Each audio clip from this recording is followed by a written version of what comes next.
G'day, my name's Mark Vassarotti. My name's Jon Osborne. Mark, what's going on? What have you been thinking about? My big one that I've been thinking about the last few days is I walked home on Friday night, met my wife at a park with my son, and the very next day I read an article in the Age that said Melbourne can't afford more parks. And the interesting part about that, as far as I could see, was there was two things that really struck me. The first one was when I went to the park, there was lots of people actually using the park, and I thought this is fantastic. It's in an inner city context. These people don't have backyards.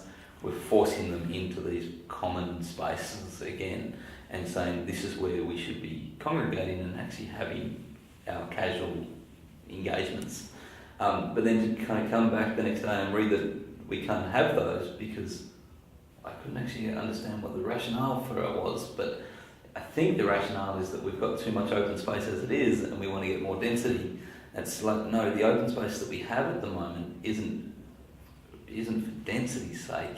It's just purely open space because we haven't been bothered to infill, and as a result there's a lot of just emptiness in those spaces. Yeah, there's a real challenge to transform those empty spaces into something.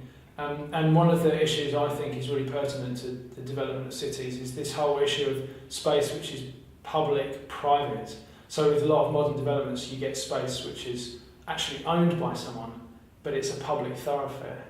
Yeah, right. And I think that's a really interesting thing in the development of cities, which actually isn't that democratic. It's not like a park where you can literally do whatever you want within reason, and nobody cares. It's suddenly there's a level of ownership to those spaces. So we've created these spaces that divide us, and I was thinking about this in the context of aged care facilities recently, which are on 13-acre blocks, and it reminded me about Falling Down. You know, Falling Down when Michael Douglas goes through the park and he walks to the park and there's a golf course and they're playing golf. He's really annoyed about the world and he goes, "What, it isn't enough for you that we have all this space? You can't handle me walking through the thoroughfare." Anyway, it kind of reminds me that if we take people away and we exclude people from those spaces, yeah. you encourage a degree of not my problem, or you exclude people from the debate. And in the aged care facility, it's like, well, it's really easy to remember that grandma's in a home over there, not centred to your life. And you don't see old people in the city here, as an example. You don't see little kids in the city. Why is that?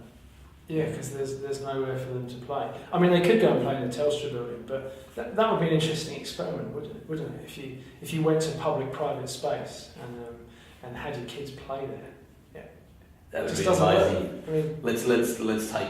We've got 2 or 3 kids. Let's go and park them in a foyer of a massive building, and we'll record that and put that up on the web. Okay, to be continued.